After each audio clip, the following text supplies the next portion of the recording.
पुरुष श्रेष्ठ रामचंद्र, वानर राज सुग्रीव, पवन कुमार हनुमान, वृक्षराज जाम्बन, राक्षस राज विभीषण, बाली पुत्र अंगद, लक्ष्मण, सरव सुषेण, मैंद द्वैद, गज गवाच, कुमुद नल और पणस से सलाह करने लगे। रामचंद्र ने कहा, देखो, इस लंका नगरी को देवता, दैत्य, नाग और गंधर्व भी नहीं जीत सके। राक्षसों का राजा रावण बड़ी सावधानी से इसकी रक्षा करता है। अब तुम लोग सलाह करके यह निश्चय करो कि किस उपाय से युद्ध किया जाए। विभीषण ने कहा, अनल, पणस, संपाति और प्रेमति ये हमारे चारों मंत्री लंका में घूमकर अभी आए हैं। पक्षियों का रूप धारण करके शत्रु की सेना में गए थे। रावण ने युद्ध की जो तैयारी की है उसे देख आए हैं।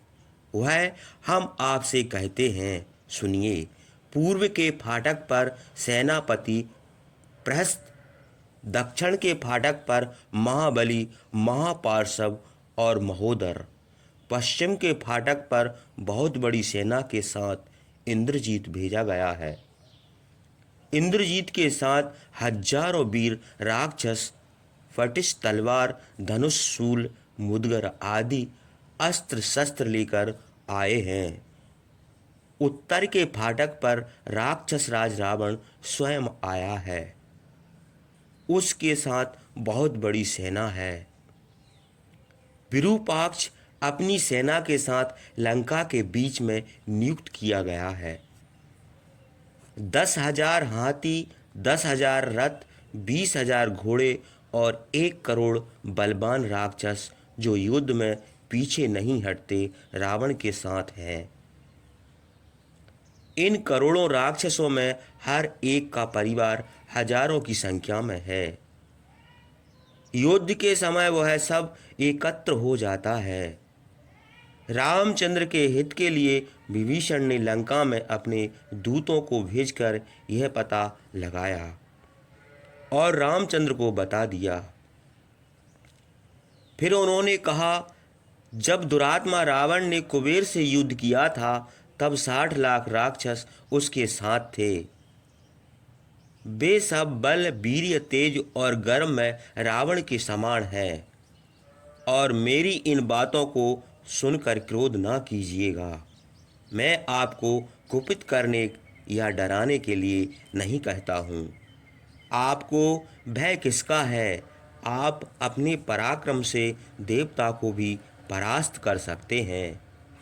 उसके बाद रामचंद्र अपने मंत्रियों से बोले, वानरों की बहुत बड़ी सेना लेकर सेनापति नील लंका के पूर्व फाटक पर जाएं और प्रहस्त से युद्ध करें।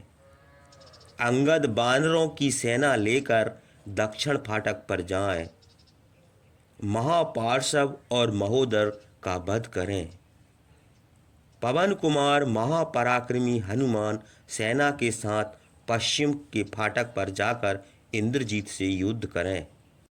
देवता, दानव और महात्मा ऋषियों का अपकार करने वाले वरदान के मद से मदान, जिससे सब लोगों के प्राणी पीड़ित हैं, उस दुरात्मा रावण का वध करने के लिए हम और लक्ष्मण उत्तर फाटक पर जाएंगे। वानर राज सुग्रीव, वृक्षराज जाम्बन और राक्षस राज विभीषण सेना के मध्य में रहें। युद्ध में कोई वानर मनुष्य रूप न धारण करे। वानरों का चिन्ह वानर ही रहे। महापराक्रमी लक्ष्मण, मित्र विभीषण, इनके 4 मंत्री और हम ये 7 पुरुष मनुष्य का रूप धारण किए हुए युद्ध करेंगे। उसके बाद रामचंद्र ने सुबेल पर्वत के सुरमय शिखर पर चढ़ने का विचार किया। वानरों की सेना से पृथ्वी को आच्छादित करके बड़े हर्ष से आगे चले। रामचंद्र ने सुग्रीव और धर्मज्ञ विभीषण से कहा, आज हम लोग सुबेल पर्वत पर चलें और रात में वहाँ रहकर लंका नगरी को देखें। जो दुरात्मा अपनी मृत्यु के लिए हमारी स्त्री को हर लाया है, जिसने धर्म कुल और सदाचार की परवाह न करके राक्षसी बुद्धि से यह निंदित काम किया है, उस रावण का घर देखें। मंत्रियों के साथ रामचंद्र सुवेल पर्वत के विचित्र शिखर पर गए। उनके पीछे धनुष बाण किए पराक्रमी लक्ष्मण, सुग्रीव, मंत्रियों के साथ विभीषण और पवन के समान वेगवान सैकड़ों वानर शीघ्रता से चढ़ गए। त्रिकूट पर्वत के शिखर पर बसी हुई यति मानो आकाश में लटकी हुई लंका को देखने लगे। उसके चारों ओर चार दीवारी थी। उसके ऊपर राक्षसों की सेना दूसरी चार दीवारी के समान जान पड़ती थी। राक्षसों को देखकर सब वानर गरजने लगे। इतने में सूर्य अस्त हो गए। संध्या की लालिमा छा गई। उसके बाद पूर्ण चंद्रमा से प्रकाशित रात आ गई। उस रात को विभीषण से सम्मानित रामचंद्र, लक्ष्मण, सुग्रीव और वानरों के यूथप सुबेल पर्वत पर सुख से ठहरे। वहाँ से लंका के वन उपवन देखने लगे। बड़े लंबे चौड़े रमणीय देखने में सुहावने बगीचा को देखकर वानरों को बड़ा विस्मय हुआ। चंपक, अशोक, बकुल, साल, ताल, तमाल, कटहल, नागबेल, हिंताल, अर्जुन, कदम, सप्तपर्ण, तिलक, कर्णकार और पाटल आदि फूलों हुए वृक्षों में लिपटी हुई लताओं, विचित्र फूल, लाल कोमल पल्लवों, वन पंक्तियों और हरी हरी घास से लंका नगरी इंद्र की अमरावती के समान शोभित थी। वृक्ष सुगंधित सुंदर फूल फल वैसे ही धारण किए थे जैसे मनुष्य आभूषण पहनते हैं। चैत्र रथ और नंदनवन के समान मनोहर सब ऋतुओं में रमणीय उन बगीचों में भौरे गूंजते थे। झरनों के किनारे चक्रवाक, जल मुर्ग, बगुल नाचते हुए मोर और कोयल की बोली सुन पड़ती थी। इच्छा अनुसार रूप धारण करने वाले महापराक्रमी वानर उन बगीचों में चले गए। सुगंधित वायु चलती थी। कुछ यूतप वानरों के यूथ से निकलकर सुग्रीव की आज्ञा से पताका फहराते हुए लंका को गए। गरज कर लंका को कपाते हुए पशु पक्षियों और हाथियों को डराते हुए पैरों से पृथ्वी को पीड़ित करते हुए बड़े वेग से चले।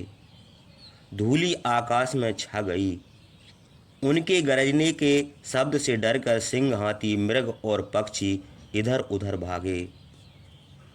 त्रिकूट का एक शिखर आकाश का स्पर्श करता था, चांदी के समान चमकता था, चारों ओर फूलों से ढका था। 100 योजन विस्तीर्ण, देखने में सुंदर और बहुत निर्मल था।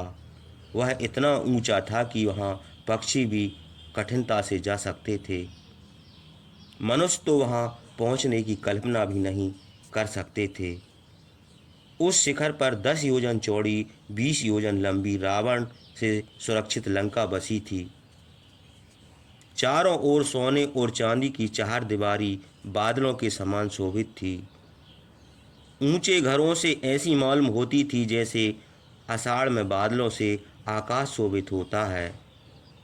हजारों खंभों के ऊपर बना हुआ राजभवन कैलाश शिखर के समान आकाश को स्पर्श करता था।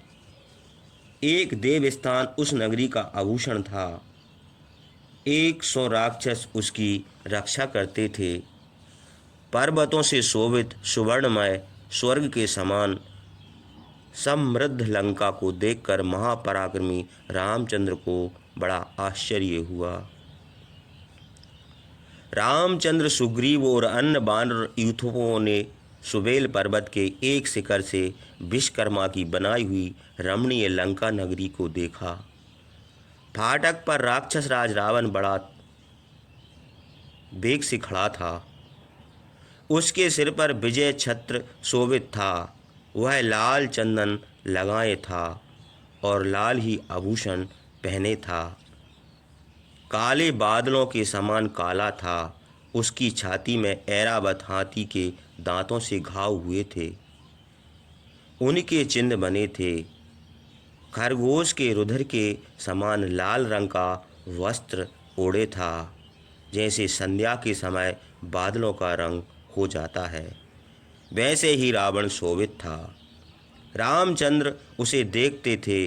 उसी समय सुग्रीव बड़े क्रोध से उस फाटक के ऊपर चढ़ गए और निर्भय होकर बोले, हे राक्षस, हम लोकनाथ रामचंद्र के मित्र और सेवक हैं। उनके प्रभाव से तुमको जीवित ना छोड़ेंगे। यह कहकर उसके सिर पर चढ़ गए और मुकुट उतारकर पृथ्वी में गिरा दिया। सुग्रीव की यह फुर्ती देखकर रावण बोला, हे सुग्रीव, तुम्हारी मृत्यु आ गई है। राक्षस अभी तुम्हारा सिर काट लेंगे। यह कहकर बड़ी शीघ्रता से सुग्रीव को पकड़कर पृथ्वी पर पटक दिया। सुग्रीव ने भी फट उठकर रावण को पृथ्वी पर गिरा दिया। रावण और सुग्रीव का युद्ध होने लगा। दोनों की देह से पसीना निकला, रुधिर से सब अंग भीग गए। दोनों वीर थक कर शीतल हो गए। रुधिर से भीगने के कारण फूले हुए डांक और सेमर के वृक्ष के समान शोभित हुए। लात, घूंसे और थप्पड़ों से एक दूसरे को मारते हुए युद्ध करते थे। बड़ी देर तक लंका के फाटक पर रावण और सुग्रीव का युद्ध हुआ। लड़ते लड़ते दोनों वीर खाई में गिर पड़े। बड़ी कठिनता से निकले और 2 घड़ी तक लंबी सांसें छोड़ते रहे। फिर झपट कर युद्ध करने लगे। युद्ध के सब दांव पेच लगाए गए। दोनों वीर बलवान सिंह के समान अथवा हाथी के बच्चों के समान युद्ध करते थे। परस्पर प्रहार से फिर एक साथ पृथ्वी पर गिर पड़े। फिर जल्दी से उठे और प्रहार करने लगे। बड़े दांव पैच दोनों की कुश्ती हुई, किंतु थका कोई भी नहीं। हाथी की सूंड के समान चढ़ा उतार भुजाओं से दोनों वीर अपने को बचाते और मतवाले हाथी के समान प्रहार करते थे। युद्ध करते हुए मंडलाकार घूमते थे। दोनों वीर कभी मंडल, कभी स्थान, कभी गोमूत्र की गति, कभी गत प्रत्यागत, कभी त्रयक गति, कभी वक्र गति, कभी प्रहार से बचते या उसे व्यर्थ करते और कभी दौड़ते थे। कभी अभिद्रवण, कभी अलपान, कभी अभिग्रह अवस्थान, कभी परावृत्त, कभी अपरावृत्त, कभी अपद्रुत, कभी अल्पवत, कभी उपन्यास और कभी अपन्यास, ये सब युद्ध की कला दिखाते हुए लड़ते थे। उसके बाद रावण माया के बल से युद्ध करने लगा। यह देखकर सुग्रीव आकाश को कूद गए। बड़े हर्ष से वानरों की सेना में रामचंद्र के समीप उनको देखकर रामचंद्र को बड़ा हर्ष हुआ। युद्ध के लिए उत्साह बढ़ा। वानरों ने उनका सम्मान किया।